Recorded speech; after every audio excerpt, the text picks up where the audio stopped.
370 looks good. They're the traffic cops of the nation's airways, air traffic controllers, and they've always worked for the government, the Federal Aviation Administration.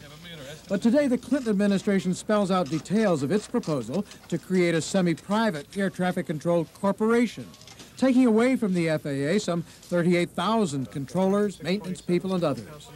The administration says a corporation can run the system more efficiently. It will use the same kind of corporate techniques to get off-the-shelf equipment that corporations do today. When you buy something, you can get it quickly. In the government, it takes us 3.5, 4, 5 years to get new equipment on board, and oftentimes by the time we get it, it's outdated.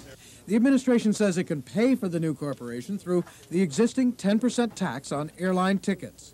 Says 80% of that ticket tax would cover the $5 to $6 billion a year needed to run the corporation. The corporation would still be supervised by the government, and the administration says safety functions in particular would remain with government officials. But the congressman who heads the House Aviation Subcommittee, James Oberstar of Minnesota, is dead set against taking air traffic control out from under the FAA, against it on safety grounds. Legislation could be passed in spite of Oberstar's opposition, but it wouldn't be easy. Robert Hager, NBC News, Washington.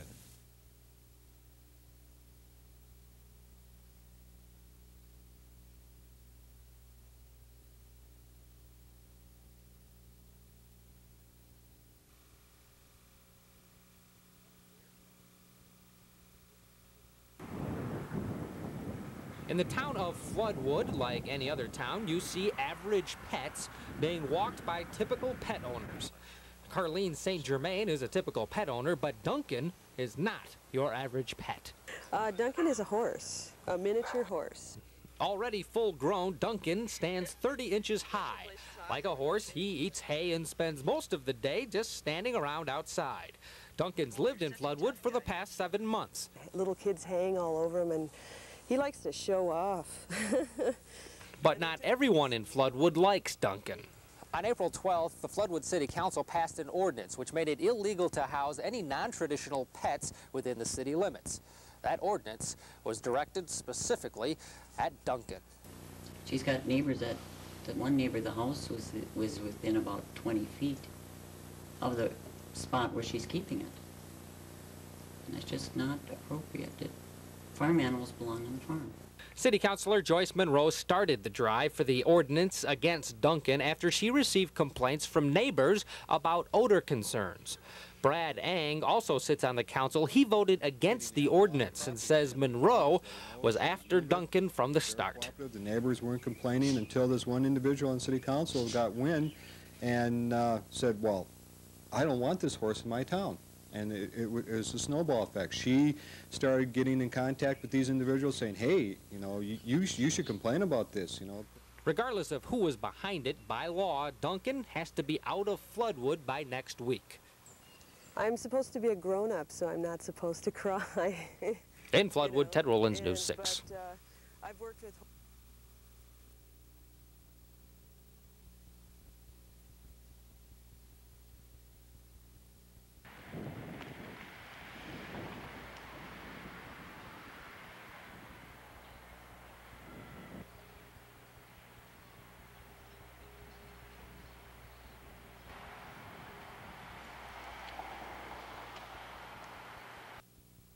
The best advantage is if the city owns the building, because there's certain tax exemptions that the city can get that the owners can't.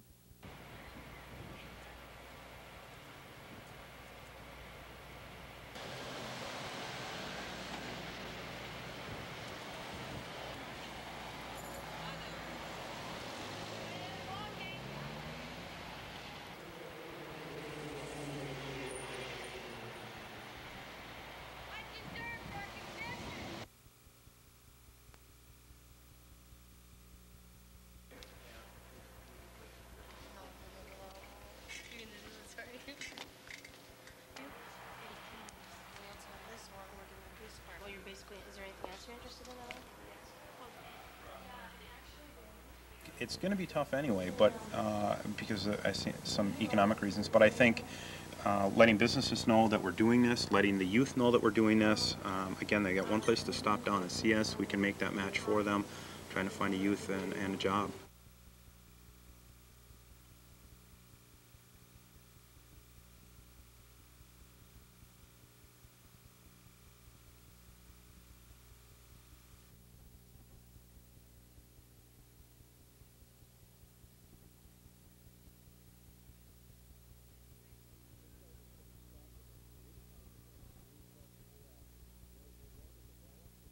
site is going to be fabulous for any kind of event. Blues Festival, we're going to develop a country music festival here at Connors Point in 1995.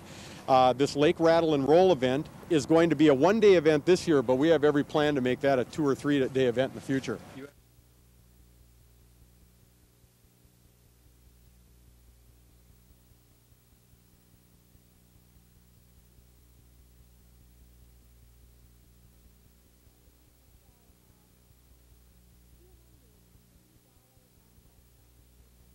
We are able to sell $230 bike helmets for $10, and we will sell additional helmets for $15. So we're underwriting the costs of helmets to introduce the concept that kids should wear helmets all the time, consistently wear them.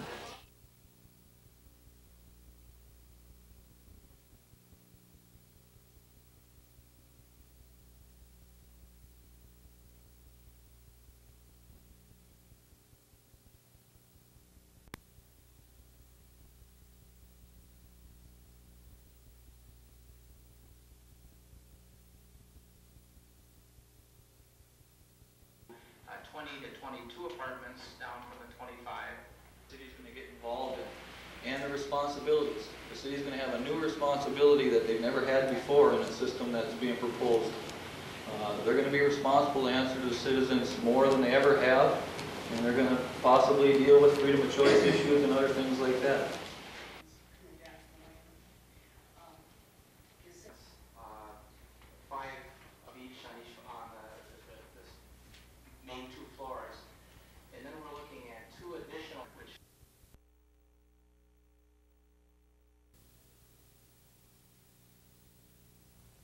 This happened because of one phone call.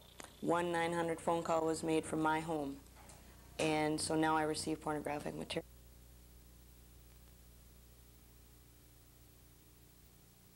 This happened because of one phone call. One 900 phone call was made from my home, and so now I receive pornographic material, and I can't stop it from coming.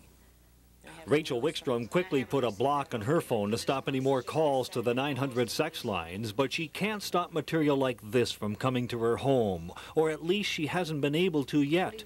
Sandra Chapman already had a 900 block on her phone, but it didn't stop her son from calling 22 times to the small island of Sao Tome off the eastern coast of Africa. She didn't find out until the bill for $291 arrived. I'm afraid to call him. I'm scared to hear him. I don't know what I'm going to hear. We weren't afraid, so we dialed Sao Tome. Here's just part of what we heard. This is a place where you can talk completely uncensored about absolutely anything, including sex. We listened just a little bit longer, and while some of the talk was rather mild, some was sexually explicit, but not like these magazines. It was easy to hang up the phone. Stopping this material has proven more difficult for Rachel Wickstrom. I sat down that evening and wrote a letter stating that I did not submit to this, I do not want this, please stop it immediately, do not give my name or address to any other mailing list, and to please remove it from theirs, and the letter was sent back to me unopened. They would not receive it. As for Sandra Chapman, her attorney says she has no recourse but to pay the $291 phone bill, but her son will be working to pay it. You think you'll be making any more of these calls? No. No. He's afraid to touch the phone right now, so I don't think he'll be doing that again.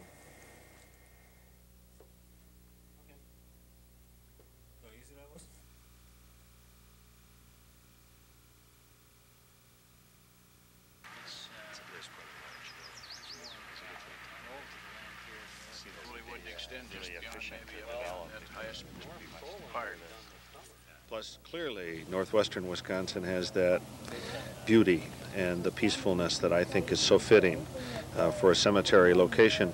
Not just a place where people are buried, but a place where those who visit can live and remember and better appreciate the sacrifice of those who serve in the armed forces.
The MPCA reps started poking holes in it with a screwdriver, and we just opened it up right then and found munition parts, just cases and cases of little metal discs.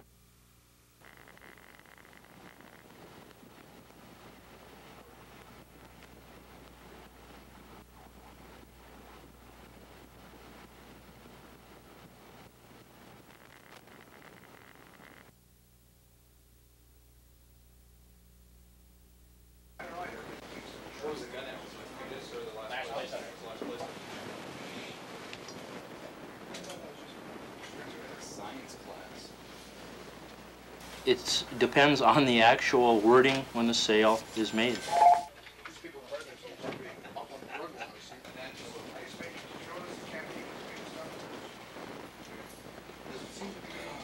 Got it.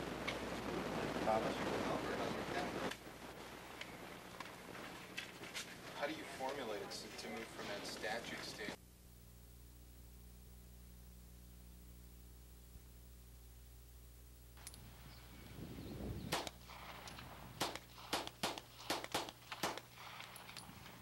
I don't think you can pull it back with the safety on, see? And pull it back, pull back the slide. They want the public to be aware that there are people out there that shouldn't possess handguns, and hopefully they'll be more restrictive on who they'll sell their own handguns to.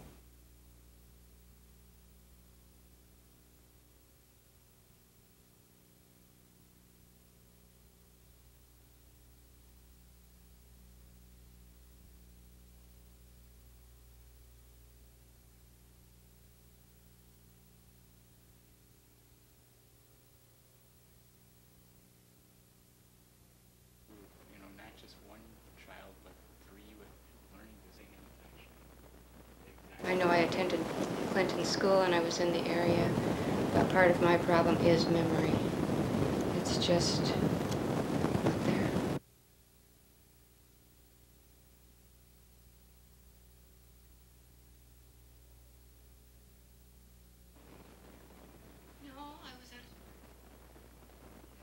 My daughter has hypothyroidism, hypoglycemia, which will turn into diabetes. My son has hypoglycemia, a learning disorder.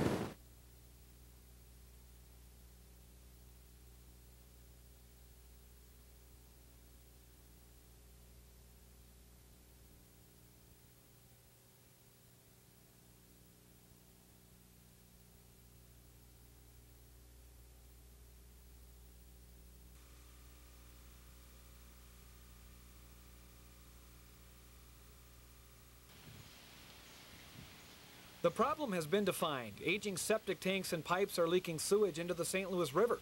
Many solutions have been proposed, but nobody can seem to come up with just one alternative that will correct the problem. Right now, I think you probably have somebody who could support every one of the options we've looked at. It simply depends on their situation, where they're located, and the extent of the problem they have. State and local officials are considering 7 possibilities that will remedy the problem. The first, installing mound systems, would mean discharging all waste at one central, uninhabited area. This is very unsanitary, and untreated sewage can lead to disease. Many homeowners cannot afford to spend the estimated $1,500 to install a tank and $4,000 to annually maintain it. Collector systems are also unsanitary. Loans and grants that would help pay for the building a mini waste treatment facility for the community are not feasible because it is located along a floodplain. If you're in the floodway, first of all, the problem is you can't get most federal and state funding because they are just not allowed by law to give you that. So that means you have to pay for everything yourself. And once you're in there, you're under the shoreline restrictions, which say basically you're not supposed to put fill because you can alter a floodway, and then if you have a flood, it can cause more flooding. So private funds would be needed to build the facility, and more than 70% of the community has low to moderate incomes.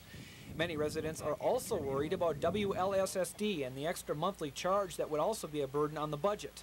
The ironic part about the loans and grants is that even if the community did not reside on the floodplain, it would still have a hard time getting the money needed.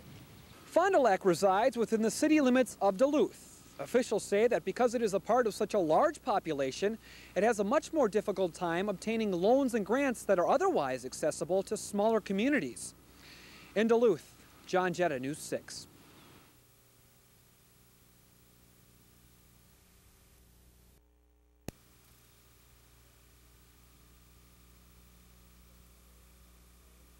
You know, we're still not sure what chemicals were spilled. No independent sample was taken of those chemicals. The chemicals that they said in the tanker didn't cause a cloud, so, you know, we're not sure what was spilled yet. And there's too many people out there sick. Then everyone must have been very sensitive to begin with. Vicki Galliford is worried her health and the health of her family has been damaged by breathing the toxic cloud 2 years ago. A report released by the Agency for Toxic Substances and Disease Registry, or ATSDR, says she may have reason to be concerned. The report says that people who have a susceptibility may suffer long-term health problems from the spill. It recommends their physicians give supportive care. The agency will send a team of experts to Superior this summer to meet with possible victims and their doctors. It also calls for a cooperative study funded by the federal government to see what possible long-term health effects the spill had on Northlanders. I think that the local and the state health agencies have done nothing as far as regards to our health, and the only ones that have done anything at this point have been the ATSDR. But at this point, nobody has really done anything to help us with any health problems that we've had. Not all of the news from the report is bad, though. Those who haven't had any recurring symptoms or those who weren't affected by the chemicals originally shouldn't have anything to worry about. The compounds from the spill don't persist in the groundwater or soil, which means that well water and produce from the area gardens are safe for consumption. Playgrounds and yards along the spill zone have been pronounced safe for children to play in. The report is available for public review at the Superior Mayor's office, the Tower Avenue Fire Hall, and at the Superior Public Library. In Superior, Dave Jench, News 6.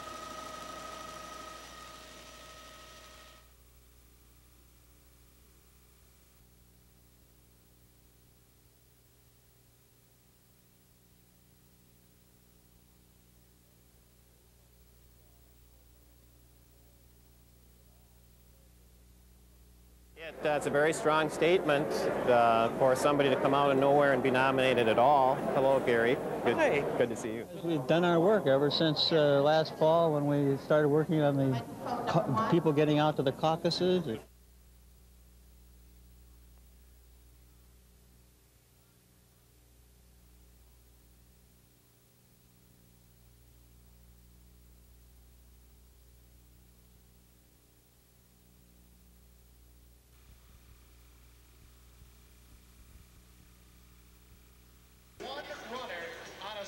About 200,000 people were pounding the pavement in Duluth today, and that's not even on the official race course. Visitors from across the country and around the world are here for Duluth's largest tourism event of the year. The traffic is heavy and every hotel within a 75-mile radius of the Twin Ports is booked. Not to mention, marathon aficionados are contributing a huge amount of money to our local economy. We spent a lot of money at the marathon. We went out to dinner last night, and we're going to stay here tonight, and we're going to go out on the town and really celebrate the marathon. So. Between gasoline and meals and souvenirs. So pretty good amount, yeah. With the beautiful weather and the Women's National Championships, that pretty good amount may well reach the $5 million mark by this weekend's end. You know, they like to come in and eat, they like to visit the local restaurants, they like to shop, and they like to spend money. So that's one draw that we really appreciate, too. Possibly the most appreciative, area businesses. people just new into town get to come down and see what we've got to offer, and hopefully come back and visit us later. That's what we're hoping for, you know. Bring them in the first time with the marathon and then show them how nice Duluth is, then bring them back for the second and third time. In Duluth, Gina Katzmark, News 6. 3.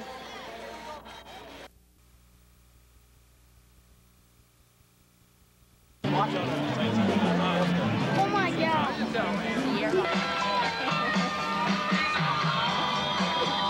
We've had well over 1,000 runners take place in the run walk, which started at 7 o'clock. We've had music going for 3 o'clock, and we've had a steady crowd of about 2,000 here all afternoon.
When we first opened the doors, we got almost 4 times what we expected, and that almost put us on our knees for a while.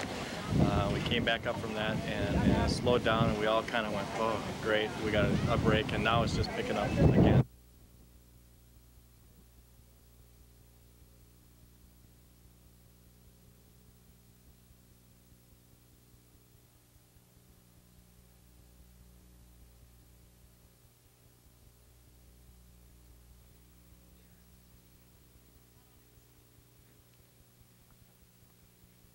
Everybody's okay, and that's the rest of it's replaceable, you know. I mean, there's some personal things that you packed around, you know, great grandma's bowls and stuff like that. But I mean, it's one thing just to be bumped and bruised. To look at the trailer, it's like, yeah, it's pretty amazing to just be bumped and bruised. And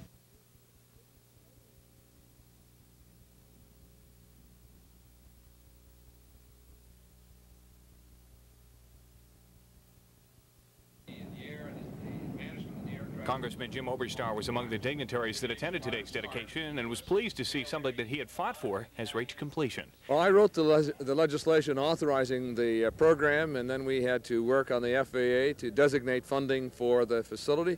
But actually, we were very persuasive with the FAA. The $15 million complex sits on 132 acres just outside Gary, New Duluth.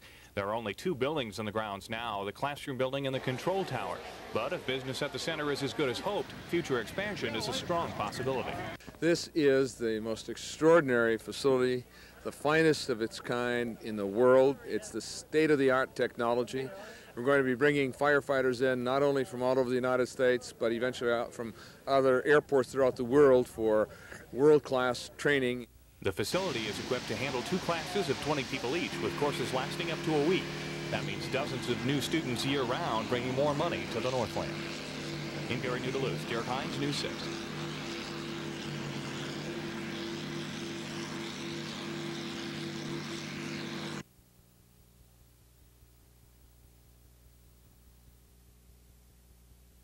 The twins' grandmother brought them to Texas when their father died of AIDS. A state judge ordered the girls be turned over to Candy Geary and her husband Lance Ricard of Duluth by 4 p.m. yesterday. But the twins' paternal grandmother failed to meet the deadline. The couple's attorney says he still doesn't know the whereabouts of the children or their grandmother, Phyllis Duracek. Geary, in tears over the twins' disappearance, says she fears for the girls' safety. Johnson says his clients will ask the Harris County District Attorney's Office Monday to issue an order for authorities to find the children and return them to the couple. Gina Katzmark, News 6.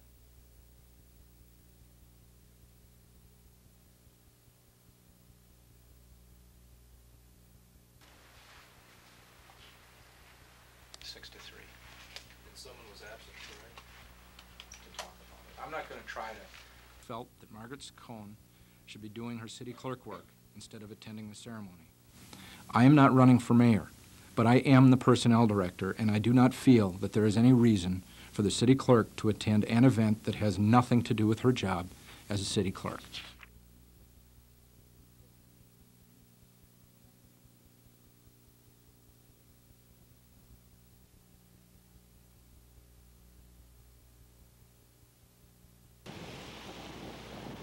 All humans need water in some way, shape, or form. Whether it's internally or externally, it is a necessity that our bodies need in large amounts daily.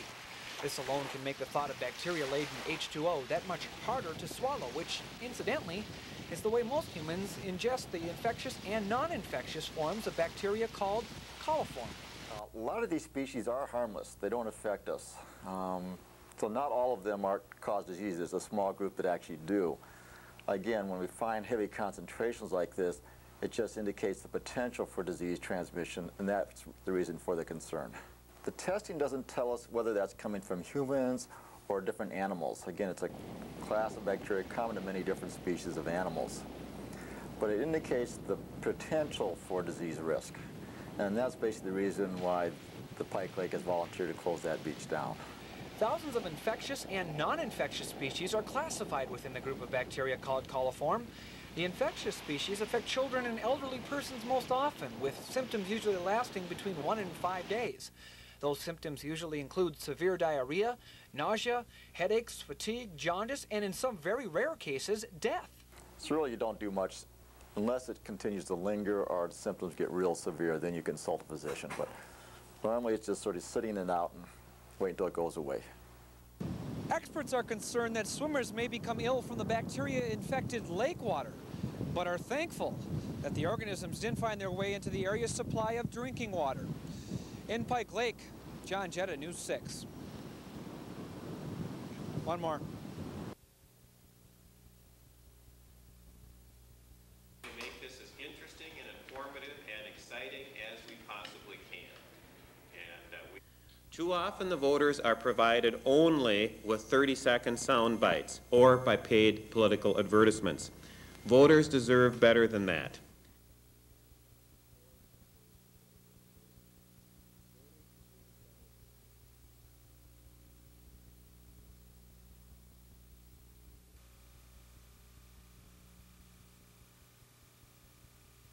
This is not good, because when he was governor, the doors were always open. We could go in there and talk about Duluth, northeastern Minnesota and range, and he always delivered for us and supported us. Different administration in St. Paul, that doesn't happen. We just just have to work an awful lot harder in the legislative process to get the things done that we'd like.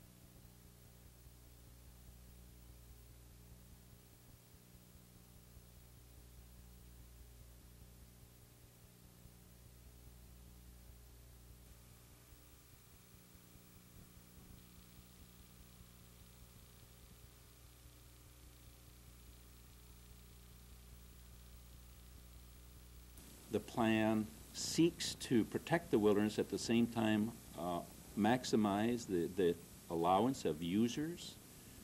It is not an oppressive pursuit to restrict people inordinately. Received.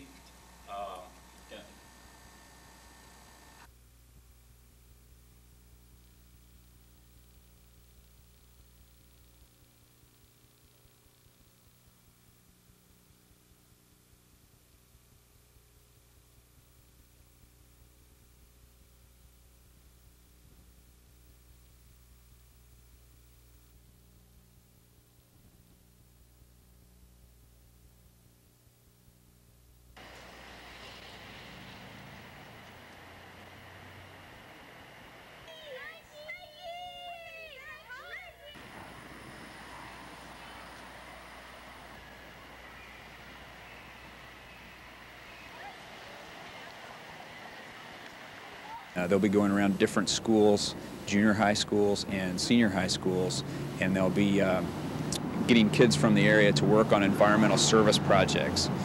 So it's a service leadership project, and it's also an environmental aspect to that.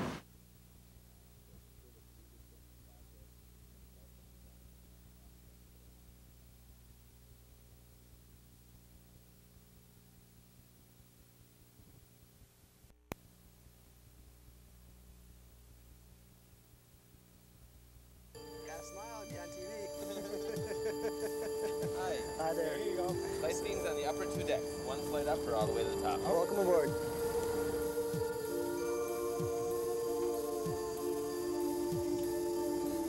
Hi there. Hi. There's 7 of us. 7. You go up to the third deck. Nice scenes. We'll know when lunch is to be served. Okay, about what time is lunch? About 20 minutes. Hi, welcome aboard. Hello. Good afternoon. It spins the boat pretty much. The first thing we'll do today is head out on to Lake Superior for a short trip, and we have to head out underneath the world-famous aerial lift bridge. That's probably the Twin Ports' most famous landmark. I'd like to welcome everyone out at this time to Lake Superior, the largest, coldest, and deepest of the 5 Great Lakes.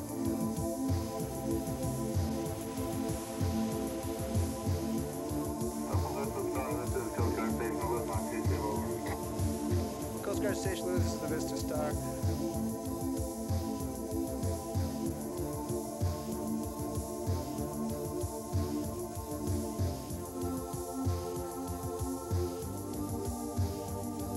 At this time, we're going to take what is known as a slip trip. Now, to our left-hand side is the Tatiana L. This is an ocean freighter, and this ship is from Greece. We got the Vista King approaching here, our sister ship. We're going to head upriver.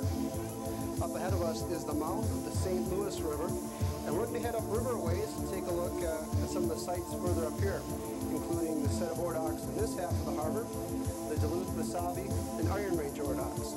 And we're going to be returning back to our dock very quickly here. On behalf of the rest of the crew and myself, we'd like to thank you for joining us today. Please enjoy your day in the Twin Ports. Thanks so much. Oh, you're welcome. Thanks for coming on. Nice job there. Oh, thank you. Very good. Thank you. Thank you for coming on today. Very interesting. Oh, that's great. Thank you.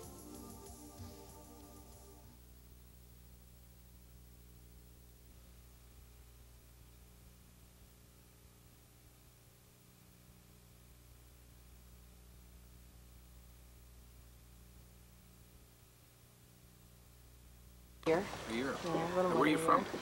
Originally from southern New Mexico. Let's just say I'm a little better prepared.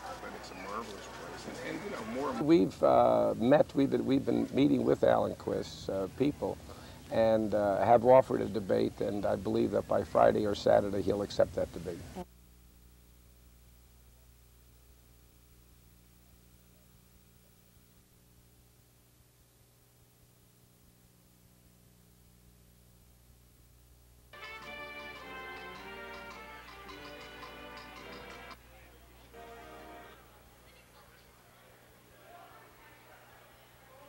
Well, it's important for a number of reasons.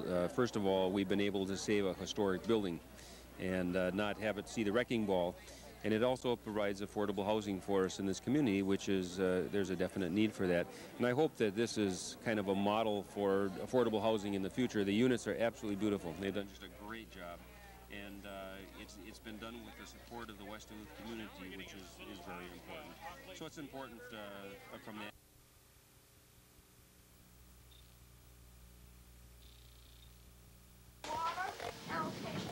Ladders, paint, scrapers, not necessarily the ingredients most of us think about when we imagine a relaxing Saturday afternoon.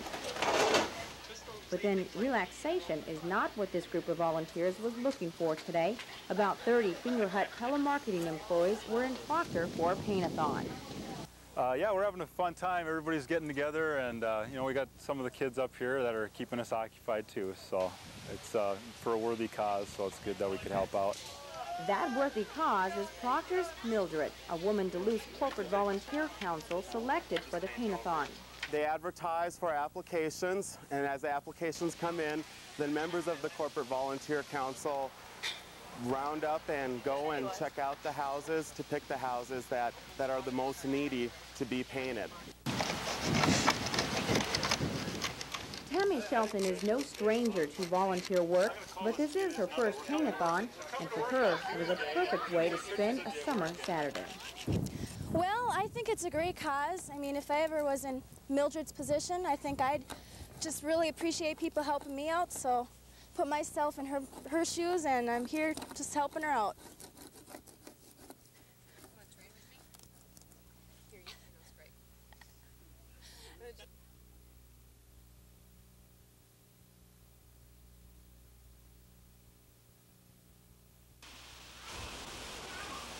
If you want to take, he weighs going on 90 pounds. He liked to do his models. He liked to draw. Just an everyday kid. He was excellent in school. He was working on division in math in 2nd grade. You know, he was my college boy. And it's all been taken away from him.